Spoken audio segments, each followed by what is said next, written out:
This is your daily dose of all things royal. Welcome back, my gorgeous, good-looking friends. If you've been following the Harry and Meghan saga, you know that a dark and troubling element of this story is the online terror network they have unleashed, inflicting psychological harm on innocent people through coordinated disinformation campaigns. Recently, attention has turned to one of the most notorious operatives behind trolling and harassing social media users that dare criticize Harry and Meghan. A figure reportedly supported by Prince Harry's military associates, likely linked to Brigade 77, whose actions have intensified harassment and intimidation on a massive scale. This shadowy online force goes by the name of Atalanta of Arcadia. This troll account emerged in 2022, unleashing relentless attacks on countless YouTubers across Twitter. In this video, we're not going to get into the full history or reveal the activity and behavior of these people behind Team Atalanta. That will be for another deep dive for a different day.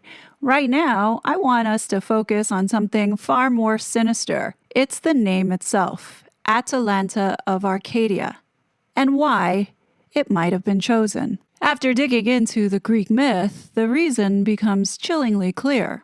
Atalanta of Arcadia was a swift, deadly, and independent huntress in Greek mythology, celebrated for striking down the monstrous Caledonian boar and defeating suitors in life-or-death foot races. She was cunning, untouchable, and feared by all who crossed her path. The modern online network took her name deliberately. Like the huntress, they move with speed, precision, and ruthlessness. They target their prey, stalk their victims, and strike with calculated force. This is not mere trolling.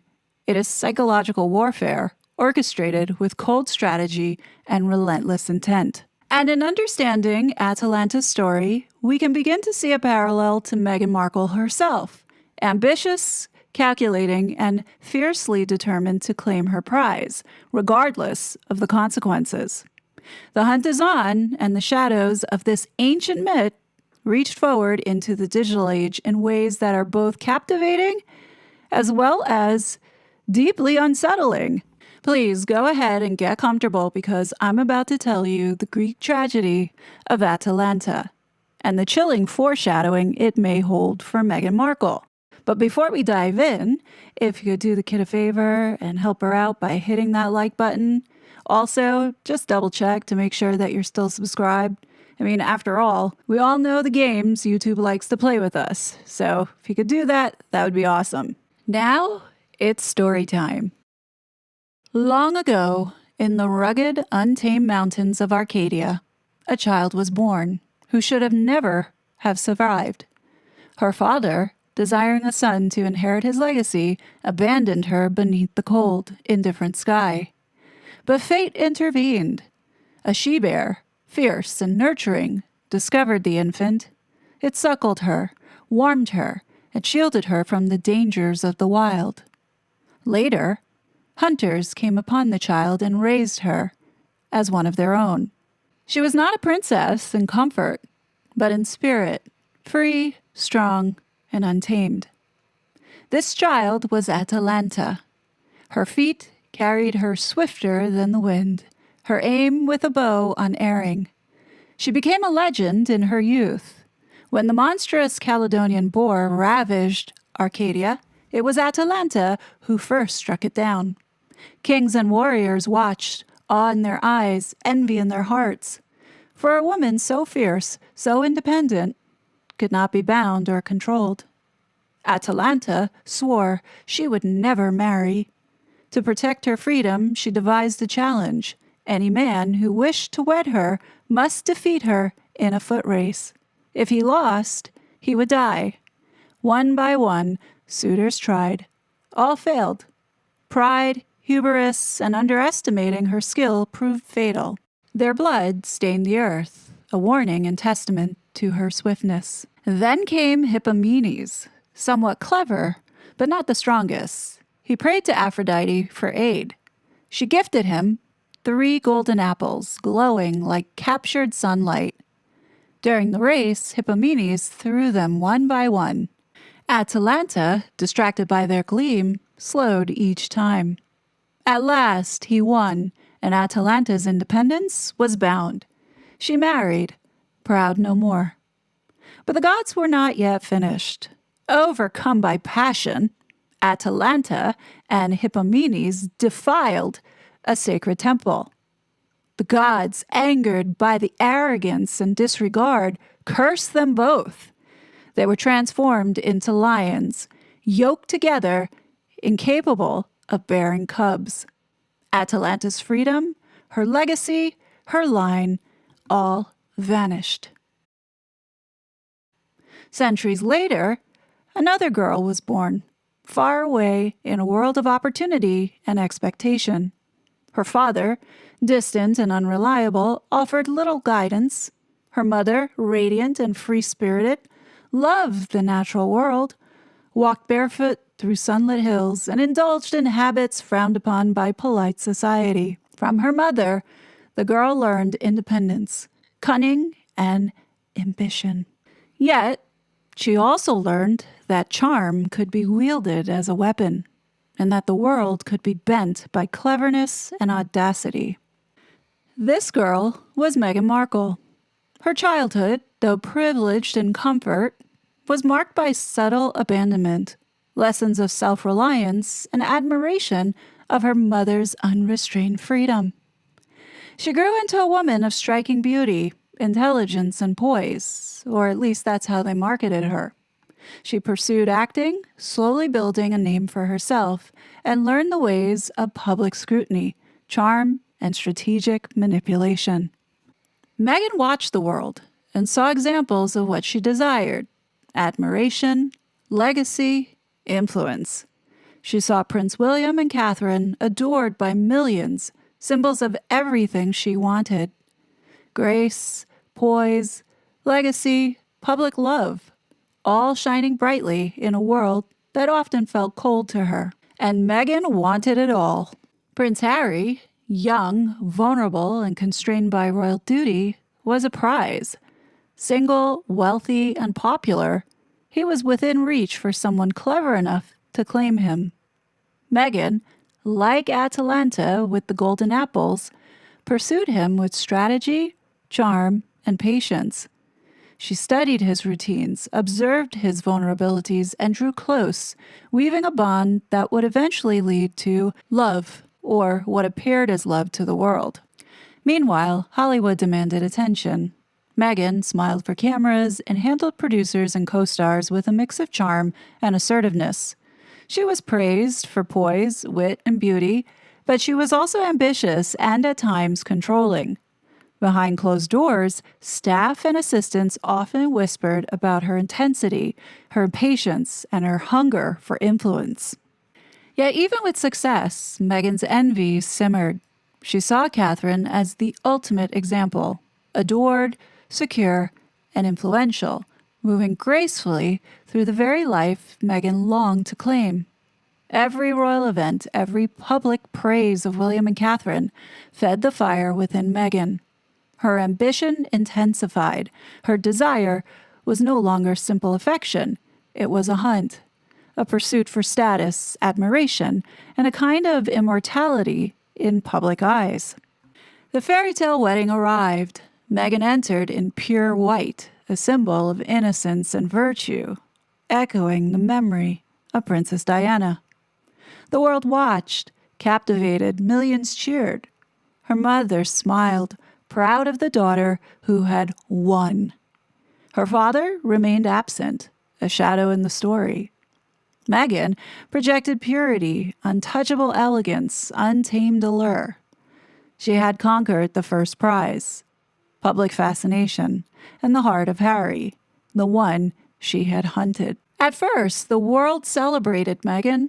Tours across Australia, Fiji, and Africa dazzled audiences. Cameras captured every smile. Meghan seemed unstoppable, radiant, admired. But envy, pride, and desire for recognition grew darker within her.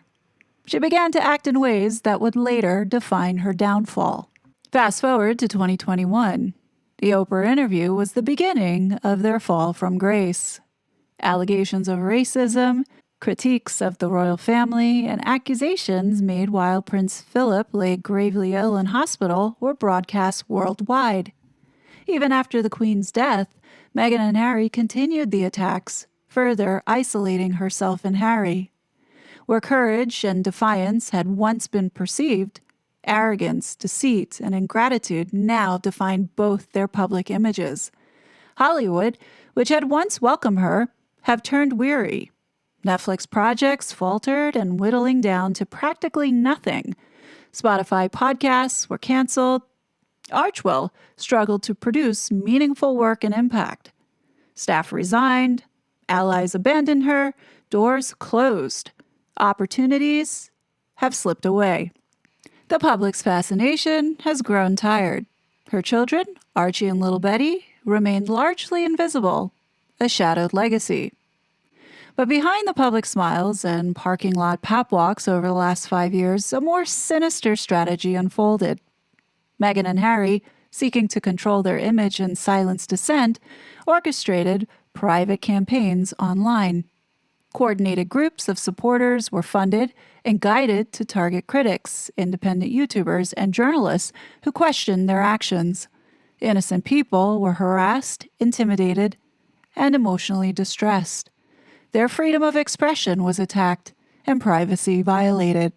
These campaigns were part of the psychological warfare unleashed on unsuspecting individuals to intimidate them and ruin them into silence. At first, the attacks seemed effective, colluding with the social media companies to get people suspended and deplatformed. Many critics retreated out of fear for their safety and reputations. Global online influence surged on YouTube. But pride blinds, and the tide began to turn.